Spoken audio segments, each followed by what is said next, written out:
right, well, thank you guys for coming tonight. My name is Wroble. For those of you that don't know me, I'm the dietitian here. I do classes like this. I do lots of stuff out in the community. Yeah. I do private consultations, lots of different things. Tonight, you probably were wondering why the dietitian is going to talk to you guys about beer and beef, right? They're not really, at the forefront of healthy things. Two different reasons, I guess. I told him beer was good for him, he says. Yes, I did. There is some unknown research, I guess, about both beer and beef, and I wanted to share that with you guys tonight. It is February, which is National Heart Month, and both beef and beer are actually good for your heart. I provided you guys with a couple handouts from the Beef Council, and you've also got recipes. And on your first handout at the top, I just kind of outlined real quick bullet point what the deal is with beef and beer. I just want to run through that real quick, and then I'll talk about what I cooked for you, and we'll do some tasting. Okay? If at any point in time you have questions, just please let me know. My classes are very informal. All right, to start with,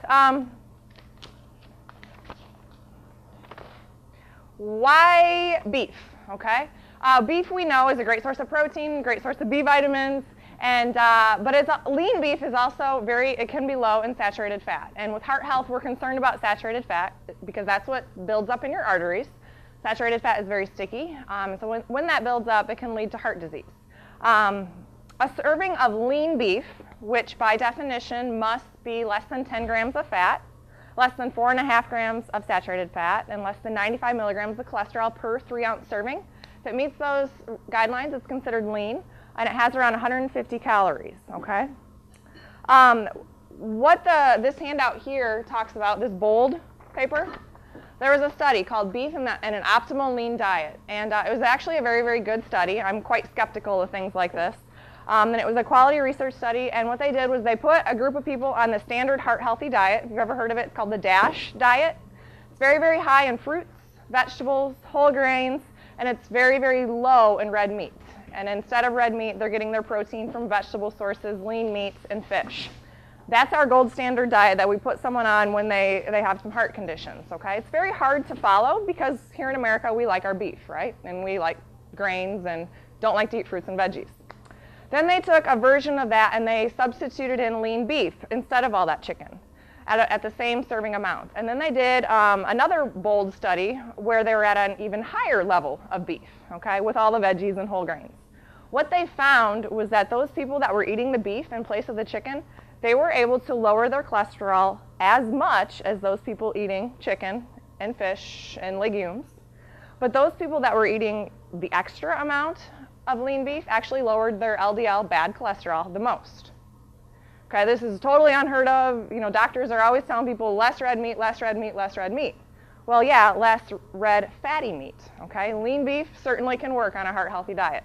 Okay, so that's the gist of my beef stuff. For beer, we know that any type of alcohol is actually good for the heart in moderation. Whether it's wine or beer or straight up brandy or vodka, all ethanol can help thin your blood. It helps keep your arteries flexible, and it helps prevent plaque buildup in your veins, okay?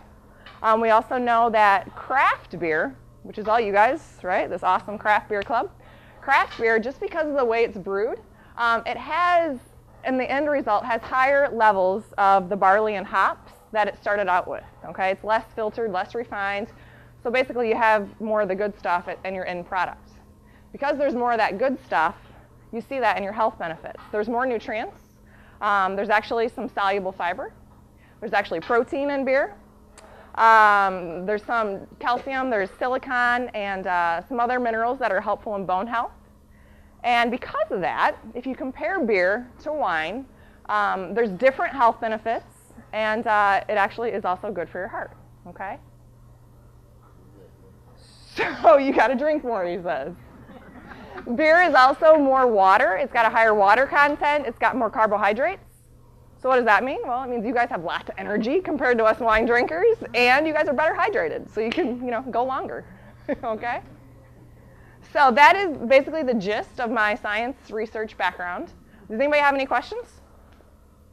No. You also have this little brochure. When you're shopping, you know, there's lots of different varieties of beef, over 29 options for lean beef, okay? And a lot of it is some of your favorite cuts. Sirloin, tenderloin, round steak, roasts. You've got lots of different options. If you need recipes, go to the Beef Council website, beefitswhatsfordinner.com, and they've got more information and cooking instruction as well. Okay?